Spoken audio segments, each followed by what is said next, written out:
All right, welcome to this episode of not quite the Coach's Show. I'd call it the Preseason Coach's Show. And if the scenery looks a little different, we're trying something new today, this evening. Down here for any of you who haven't been in the new Pratt High weight room, we thought we'd come do the show down here in the weight room with me and Austin and, of course, Coach Hoelting. Coach, thanks for joining us. No, thank you guys. Excited to talk some football, and everybody's ready this time of the year. That time of year, man. Oh, yeah, the buzz hits the air, and we're ready to go. But, yeah, cool to come down here and do it because, like I said, a lot of people might not have known kind of when this happened or what all we've done down here. Not we meaning me, but what you guys have been able to raise and accomplish. So for starters, awesome.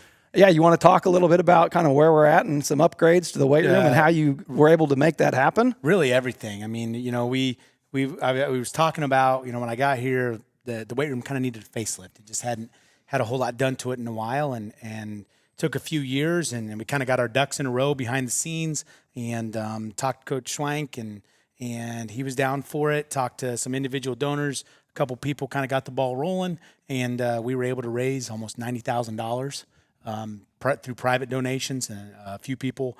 Most of them wanted to remain anonymous. I mean, that's how awesome this community is. And we were able to do everything. We repainted. Me and some of the coaches came in and repainted everything. You can see the signage with our valor, grit, passion, team, respect, the 5 core tenets of being a Greenback. The flooring is new. All of our dumbbells are new.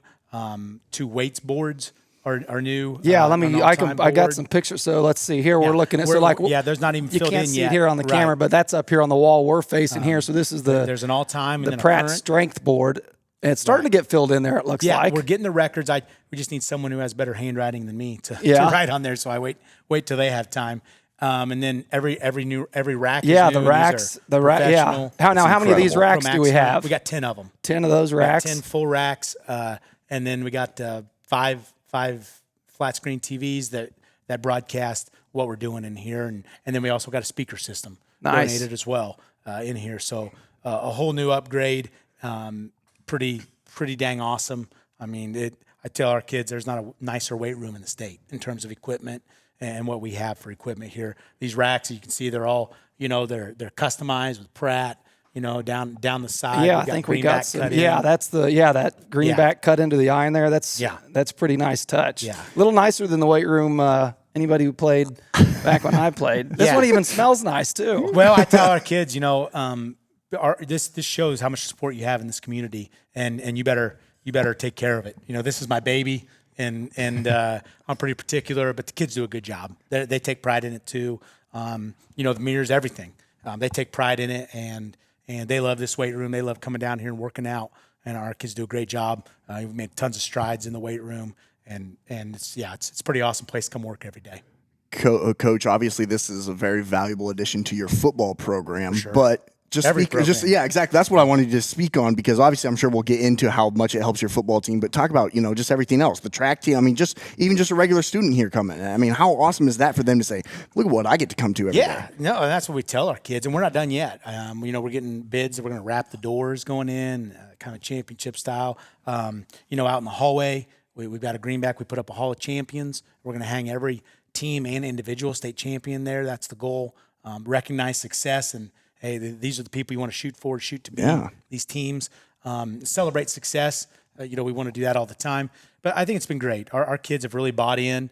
Our girls got 4th in the state in powerlifting last year. Our guys got 3rd, and that was with, to be quite honest, I think we would have won it, and I don't know that. But a lot of our kids, a couple returning state title winners, were in New York City had the opportunity to go to Carnegie Hall on a singing trip, which hard to pass that up. That was awesome. We just have talented kids, and unfortunately they were the same weekend. But even with almost half our kids missing, our boys got 3rd, our girls got 4th.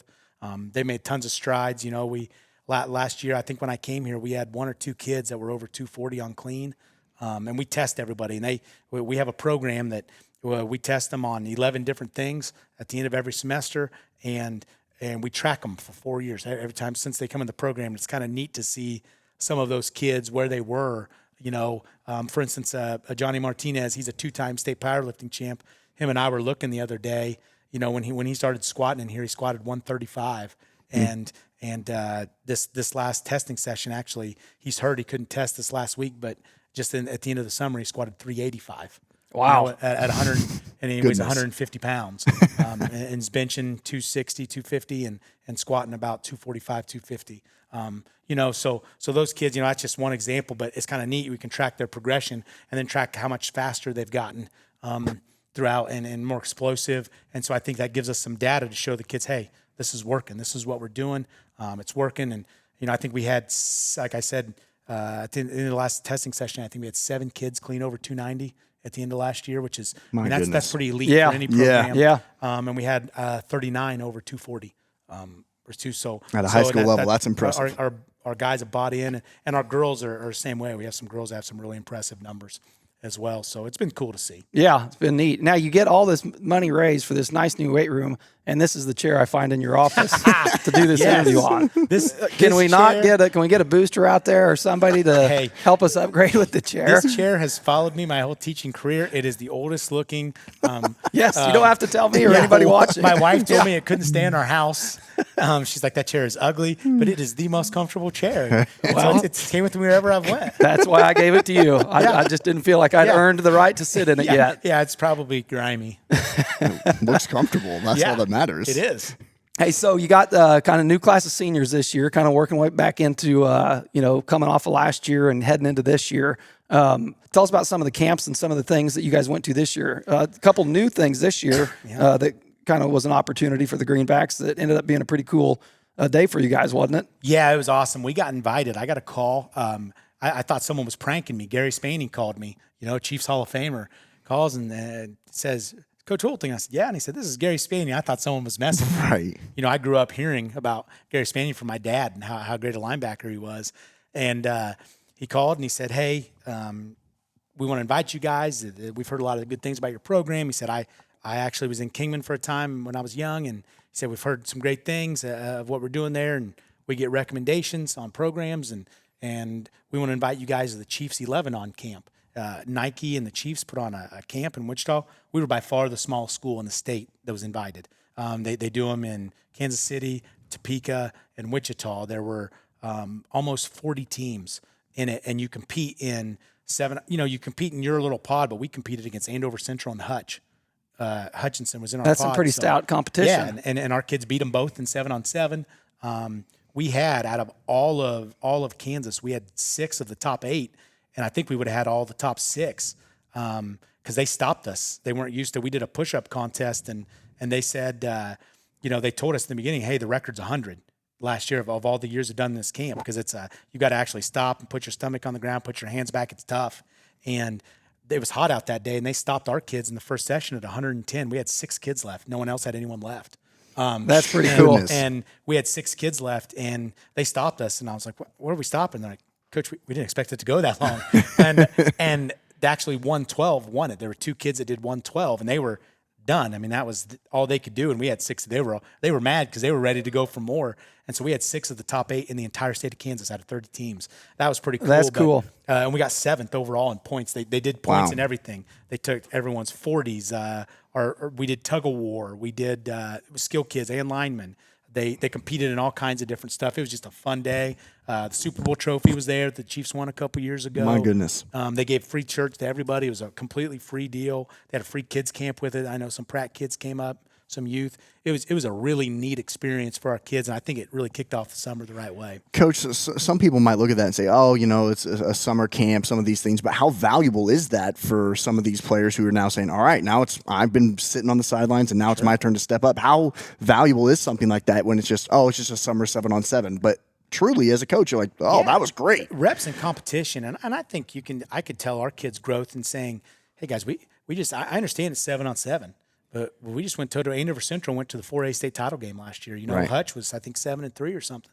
Those are good football programs, and we beat them both. And we didn't beat them; we beat them bad in 7-on-7. And we're not you guys know we're not a throwing team, right? So I was really proud of our kids and the way they step up and compete. Our kids have a tendency to rise to the level of their competition, and so I think that gave us valuable confidence going into Hayes camp.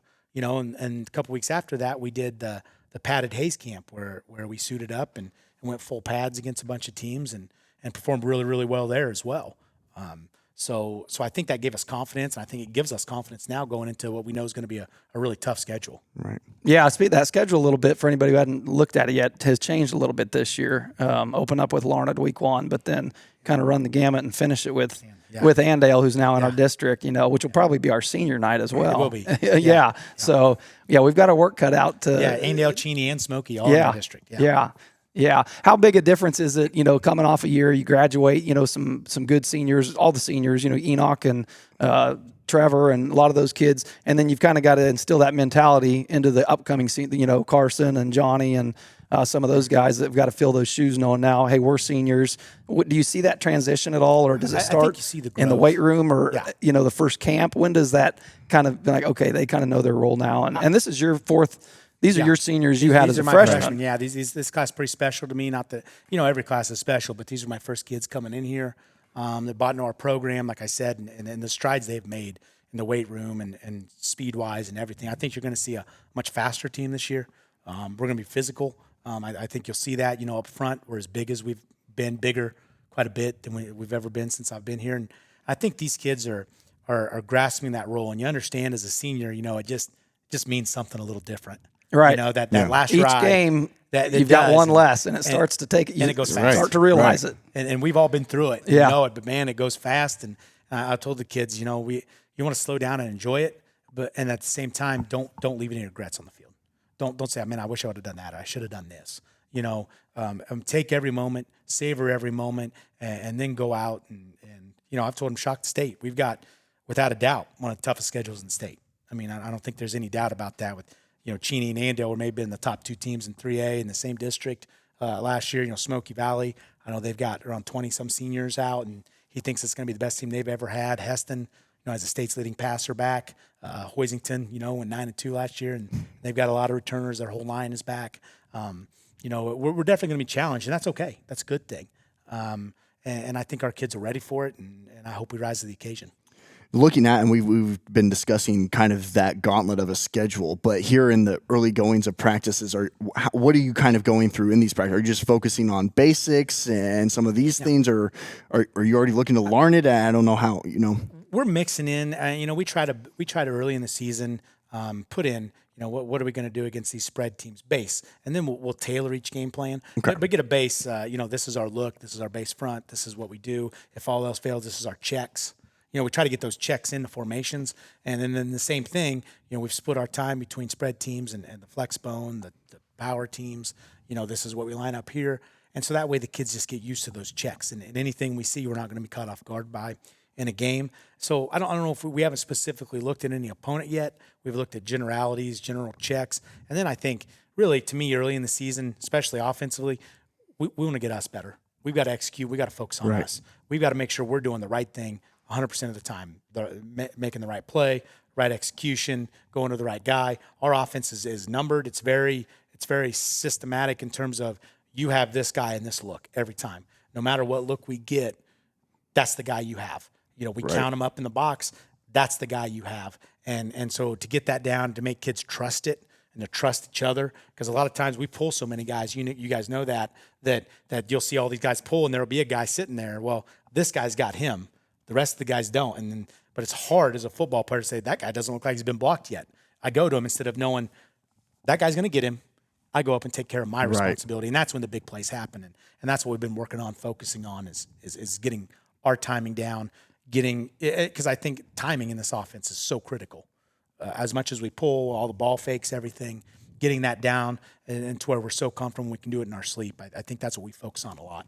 And we get a chance to test that coming up Friday. We had the Jamboree. What was the first one here at Pratt? We had 3 weeks or a month ago. Yeah, then we had that one. Yeah, but we've got one coming up then Friday out at Dodge City where kids live fire. You can get a little more test of what we've been working on and who all's going to be at that Jamboree. We're going to play Dodge City and Cimarron. Okay, that's who we play in that Jamboree. So definitely quality competition. Yes. Anytime you're stepping up, to a school, it's probably 7, 8, 9 times our size in Dodge City. I think that's good. It's good for our kids. Like I said, our kids are excited about it. I think last year that Jamboree was huge for us. If I could point to any reason, I think last year our kids went out, new offense, and we hung with Dodge. We played with them in that thing. And our kids got out and like, man, that's a 6A school. And I don't care. And Dodge was a competitive 6A school. Very. You know, I'm like, man, we played right with these guys. We can be pretty good this year. You know, we can do some special things. And I think that belief is so important in high school athletics and any athletics. I think that belief that you step on the field expecting to win, it makes it a heck of a lot harder to lose. And so when you face adversity, you fight through it a little more, and you're a little tougher because you know we put in the work to win. Do you always, last year the theme was burn the boats. Do you change up the saying, the statement of the season, or do you stick with burn the boats? You know, we've talked about finishing more, finishing the job, but I think the kids liked and maybe it resonated in the community, like the burn the boats. You know? I was going to say, I've made a lot of logos with the burn the boats on it, so don't change it. Yeah, no, I don't think we are. I think that's kind of our, I think that is, we have a theme every year, and we're talking this year about finishing the fight. But in terms of our overall program theme, it's burn the boats. Yeah, I like it. It's burn the boats because to me, what it symbolizes and our kids have grabbed a hold of is don't give yourself an out. Don't give yourself an excuse. There's only one way forward. You either succeed or you die trying, so to speak, metaphorically. So I think the whole point is get rid of the excuses, get rid of the reasons that you're not successful. Only give yourself reasons to be successful. Don't give yourself an out. And it's amazing how much more successful you are when you don't give yourself that out. Don't give yourself that option of failure. Hey, we don't want to keep you all night, Coach, but on a lighter note, what was going on tonight and last night for anybody driving by the football field these last couple of days, you might notice hundreds of kids running around, and it's pretty neat, something that you guys are doing this year where kind of the community and you guys stick around, and a lot of the high school kids. Tell us a little bit about what you guys have been doing here. I think I can pull up a little bit of footage I was here. Really proud of our high school kids, staying, and I know it's tough because, man, they've had a long week. We had practice, obviously we even Saturday. They came in Sunday out of the goodness of their heart to help with this, and then it's a pretty neat deal. You got all kinds of kids running around and hitting pads, and right. We're trying to get the junior Greenback football back up and running again through the rec department. I said I'm willing to help anyway. So what we decided to do when we talked to some local businesses and they said, yeah, well, great, chip in. We wanted to do it free. I didn't want kids to have to pay. I don't want kids to have to pay. I want them to love football. I want them to get excited. I want them to be excited about being Greenbacks, play on this field where you're going to play someday. Right. Yeah. And we've had, I think we had around 130 kids tonight, which is awesome. Yeah. 3 through 6, we split them up. There's 10 stations going on the field. That's neat. Doing all kinds of blocking, tackling, just having some fun with them, getting them excited. We're getting them shirts. We unfortunately had a little problem getting the print on the shirts in, like the print that you can make copies of. So we're trying to get them shirts. Hopefully they're made by tomorrow, or we'll get it to them hopefully by the end of this week. At school, Coach Gallagher works with all those kids at the elementary and Coach Brown at the junior high. But all those kids are getting shirts. If they came to camp, registered, they get a free T-shirt. Then we had some great businesses sponsor that. Then we're gonna have all of them on the Heston game come in. They'll get free entrance. Oh, cool! I hadn't heard that yet. Game. Yeah, I want them down there. They're going to be able to dip on the sidelines, watch us warm up, and hopefully they go crazy. That's going to be a huge game. Oh, neat! That's and great. Bring the kids in there, and so we just want to get them excited. We want to get them to understand, and even also our kids. I want my kids to understand how much those kids look up to them, and how much they look up to. They think, those kids are pro players on Friday nights, when they're young. Yeah. And we want our kids to understand that. And I think our kids did great. I had about 20 kids there tonight that stayed and helped with it. And that's a testament to them and how good of kids they are. And we want to give back to the community. I think that's important. And we want to give those kids a role model, something to look up to and something to be excited about. Nice. Well, Coach, we won't keep you much longer. We've got got a coach's show planned for next week. We'll get into more Larned talk and actual football talk then, but thought we'd touch on kind of what's been happening in the off season, and looks like a lot of things, the weight room, awesome. the camp, and you got a great culture going on, not only football wise, but just the atmosphere of everything, the youth and everything. The culture's fun to see. So good luck out at the Jamboree this Friday. I think Austin's traveling out there. Oh, I'll be there. Yep. I'm thinking about going. I don't know yet. Change. I know my daughter wants to go, but if I come, we might have to broadcast from there. We might as well. Why not? It's now it's 7. That's a good thing to get out to everybody. It's now at 7. It was 6 on the schedule. They changed it. Actually, this morning they called us. I don't know why, but now it's going to be at 7. Is that for anybody watching this? Is that it? Do you pay attendance to jamborees, or are they free I don't entry? believe so. Do you know, it or was free last year. I did not see any paid entrance. Now I don't If you know can't that. make it on Kansas True Country, I'll be posting videos and all kinds of things. So I don't know the answer to that for sure. I don't speak on that for sure, but I don't believe. Okay. But I don't know for sure. All right. Well, yeah, like I said, good luck Friday, and then we'll plan on next week. We'll week 1 of the coaches show, and we'll get some Lorna talk. excited. So, Yep. all right. Good. Thank you, Coach. Thank you guys. Appreciate all it. right. That's going to do it.